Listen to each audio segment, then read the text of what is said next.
আজ রিপেয়ার করবো আরেকটি ব্লুটুথ স্পিকার। এখানটাতে ছোট্ট একটা ডিসপ্লে রয়েছে, আর এখানে ভলিউম কন্ট্রোলিং সিস্টেমটা এখানে রয়েছে, এখানে অন অফ বাটন রয়েছে, এখানে চার্জিং পয়েন্ট রয়েছে। এই ব্লুটুথ স্পিকারটা ব্যাটারি অপারেটেড। তো চলুন দেখে নেওয়া যাক এর প্রবলেম কি হয়েছে। এখানে আমি ডিসি পাওয়ার সাপ্লাই দিয়েছি মোবাইলের অ্যাডাপ্টার দিয়ে, অন করছি কিন্তু কোনো অন হচ্ছে না। এখানে ডিসপ্লেতে কোনো লাইট শো করছে না, কোথাও কোনো কিছু। খোলার জন্য এই স্ক্রুগুলো আনলক করলে হয়ে যাবে, কিন্তু এখানে আমি টপে যে কন্ট্রোলিং সিস্টেম রয়েছে এখানে শুধু স্ক্রু রয়েছে, এই স্ক্রুগুলো খুলবো। এটা খুললে এখানে টপ থেকে আপনার আলাদা হয়ে যাবে। এটাকে খুলে নিয়েছি, ব্যাটারি আলাদা হয়ে গেছে। দেখুন এখানে ব্যাটারি পেস্টিং দিয়ে এর মধ্যে ঢোকানো ছিল। এটা আরজিবি লাইটও রয়েছে, আরজিবি লাইট অথবা স্পিকারের ক্যাবেল খুলে গেছে এখান থেকে। এটা স্পিকারের ক্যাবেল খুলে গেছে, দুটো স্পিকার রয়েছে আর আরজিবি লাইট রয়েছে। আরজিবি লাইটের জন্য এটা, আর দুটো স্পিকারের জন্য এটা। তো আগে অ্যাম্পলিফায়ার বোর্ডটাকে আলাদা করি। স্পিকার আর আরজিবি লাইটের ক্যাবেলগুলোকে ডিটাচ করে দিলাম। এখানে ভলিউম আছে, ভলিউমের পাশেও আরজিবি লাইট আছে। তো এই পোটেনশিওমিটারের ক্যাবেল আর আরজিবি লাইটের ক্যাবেলটাও আলাদা করলাম। এবার আমরা অ্যাম্পলিফায়ারের বোর্ডটাকে খুলে নিয়েছি। এবার এর মধ্যে দেখবো ফিজিক্যাল ড্যামেজ কিছু আছে কিনা। ফিজিক্যাল ড্যামেজ যদি না থাকে তাহলে ডাইরেক্ট আমরা চলে যাবো ব্যাটারি। এখানে পাওয়ার অ্যাকচুয়ালি ইনপুট হচ্ছে না, সার্কিটটা অনই হচ্ছে না। সবার আগে হতে পারে এটা ব্যাটারি ড্যামেজ হয়ে গেছে। ব্যাটারিটা আছে আপনার 1200 mAh এর 3.7 ভোল্ট।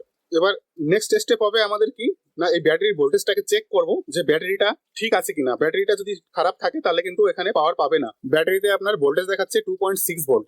এবার ব্যাটারিটাকে কি করব, একবার চার্জে বসিয়ে দেখবো যে ব্যাটারিটা চার্জ হচ্ছে কিনা। ভোল্টেজ ইমপ্রুভ হয় তাহলে ব্যাটারি ভালো আছে, তাহলে পরে অন্য কিছু আমাদেরকে দেখতে হবে। তো প্রথম কাজ হচ্ছে আমি ব্যাটারিটাকে চার্জে বসাবো, অথবা এখানে আমি একটা এক্সটার্নাল 3.7 ভোল্ট ইনপুট দেবো।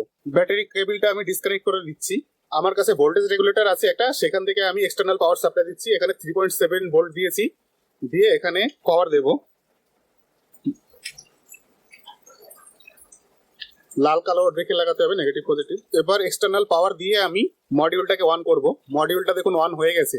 এখানে ডিসপ্লেতে ভালো করে বুঝতে পাচ্ছেন কিনা আপনারা, এই দেখুন মডিউলটা অন হয়ে গেছে। এখন কিন্তু গান বাজালে বাজবে, তার মানে এক্সটার্নাল পাওয়ার সাপ্লাই দেওয়ার পরে আমার মডিউলটা কাজ করছে। এই মেইন সার্কিট বোর্ডে বা অ্যাম্পলিফায়ার বোর্ডে আপনার কোনো প্রবলেম নেই। আমি এক্সটার্নাল পাওয়ার এই জন্যই দিলাম, এক্সটার্নাল পাওয়ার সাপ্লাই দিয়ে দেখলাম যে ঠিক আছে। তাহলে কি করবো, এবার ব্যাটারিটাকে চার্জে বসাবো। যদি ব্যাটারি চার্জ নেয় তাহলে কিন্তু সেম ব্যাটারি দিয়ে কাজ চলে যাবে আমার। তো আই থিঙ্ক ব্যাটারিটা আপনার ড্যামেজ আছে, যে কারণে এটা মডিউলটা অন হচ্ছিল না। তাহলে আগে ব্যাটারিটাকে চার্জে বসাই, নাহলে ব্যাটারিটাকে রিপ্লেস করে দিলে হয়ে যাবে। ব্যাটারি তো চার্জ নিচ্ছে, 3.9 ভোল্ট দিয়েছি আমি, মোটামুটি 1 অ্যাম্পিয়ারের মতো কারেন্ট নিচ্ছে ব্যাটারিটা। দেখা যাক ব্যাটারিটা ফুল চার্জ হয় কিনা, মানে ভোল্টেজ ঠিকঠাক আসে কিনা। মোটামুটি 3.8 ভোল্ট চলে আসছে, ফুল চার্জ এখনো হয়নি। ফুল চার্জ আপনার 4.2 ভোল্টের মতো আসে। যাক চার্জ হচ্ছে, তো দেখি এই ব্যাটারিটা লাগিয়ে দেখি কাজ করছে কিনা। এবার হচ্ছে মডিউলটাকে অন করব। অন হয়ে গেছে, দেখুন অন হয়ে গেছে। সেম ব্যাটারিটা দেখুন আপনারা। তাহলে এর মেইন হচ্ছে প্রবলেম চার্জিং সার্কিটে প্রবলেম আছে, হয়তো টাইপ সি কানেক্টর খারাপ আছে, যে কারণে আপনার চার্জ নিচ্ছে না। আর চার্জ না নেওয়ার ফলে আপনার ব্যাটারি চার্জ হয়নি। এবার হচ্ছে চার্জিং কানেক্টরটা ইনসার্ট করব। এখানে চার্জ হচ্ছে কিনা বোঝা যাচ্ছে না। এখানে একটা এলইডি লাইট আছে, লাইটটাও জ্বলছে না। এখানে যে আমি টাইপ সি চার্জিং কানেক্টরটা আমি কানেক্ট করেছি, এটা যদি আমার কানেক্ট হয় তাহলে আমার এখানে পাওয়ার পাবো। তো আমি মাল্টিমিটার দিয়ে জাস্ট এখানে পাওয়ার মেজার করবো যে এখানে ভোল্টেজ পাচ্ছি কিনা। ভোল্টেজ যদি পেয়ে যায় তাহলে চার্জিং কানেক্টর আমার ঠিক আছে, তাহলে সার্কিটের প্রবলেম আছে। আর নাহলে চার্জিং কানেক্টর খারাপ আছে। এটা গ্রাউন্ড, এখানে যে কোনো জায়গায় গ্রাউন্ড দিলে হবে। আর এখানে এই পিনটাতে দেবো 5 ভোল্ট আসছে এখানে আমার, একদম কনস্ট্যান্ট 5 ভোল্ট আপনারাও দেখতে পাচ্ছেন। ব্যাটারি পর্যন্ত আমার পাওয়ার আসছে কিনা সেটাও দেখে নিতে পারবো আমরা।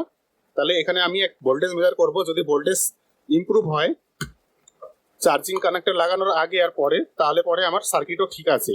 3.79 ভোল্ট আছে। চার্জিং কানেক্টরটা আমি বাইরে বের করে দিয়ে আরেকবার ভোল্টেজ চেক করব। 3.79 না, ব্যাটারি পর্যন্ত পাওয়ার আসছে না, যে কারণে স্পিকারটা অন হয়নি তখন। এবার হচ্ছে প্রবলেম ফাইন্ড করতে হবে, কেন চার্জ মানে ব্যাটারি পর্যন্ত চার্জিং পাওয়ারটা আসছে না। এখানে একটা ছোট্ট আইসি আছে, আপনারা দেখুন ভোল্টেজ রেগুলেটর আইসি আছে এখানে। এই ভোল্টেজ রেগুলেটর আইসিটা খারাপ যদি হয়ে যায় তাহলে চার্জ হবে না। আর এই ধরনের কম্পোনেন্ট গুলো পাওয়াও যায় না, এটাকে অন্য কোনো জোগাড় করতে হবে আমাকে, অন্য কোনো দিমাগ লাগিয়ে এটাকে ঠিক করতে হবে। মাল্টিমিটার কন্টিনিউটি মোডে আমি নিয়ে দেখছি, এখানে গ্রাউন্ডের কানেকশনটা ঠিক আছে, কিন্তু মেইন হচ্ছে আইসি থেকে আউট হওয়ার পরে এই পর্যন্ত পজিটিভ ভোল্টেজ আপনার এই পর্যন্ত আসছে না। এটাকে চার্জ করার জন্য আমাকে বাইপাস করে দিলেও হবে, বিএমএস দিয়ে বাইপাস করে দিতে পারবো। এই অ্যাম্পলিফায়ার বোর্ডটাতে যে চার্জিং মডিউলটা আছে এর মধ্যে ইনবিল্ট চার্জিং এর সার্কিটটা খারাপ হয়ে গেছিল। পাওয়ার ব্যাংক মডিউল বা চার্জিং মডিউল বা বিএমএস যাই বলেন, একটা এক্সট্রা আমি লাগিয়েছি, দিয়ে এখন কাজ করছে। এখন যদি আমি এখানে অ্যাকচুয়ালি এই অ্যাম্পলিফায়ার বোর্ডেও একটা আপনার টাইপ সি আছে, সেই কানেক্টরে দিলে হবে না, এই কানেক্টরে এখন চার্জ দিতে হবে। কানেক্টরটা বাইপাস এখান থেকে ওখানে নিয়ে যাওয়া যেত, তো আমি সেই ঝামেলাটা না করে এখানেই একটা কিছু ফুটো করে এই জায়গাটায় কানেক্টরটা লাগিয়ে দেবো, তাহলে পরে এটা আমার চার্জ হয়ে যাবে। ভিডিওটা দেখার জন্য ধন্যবাদ।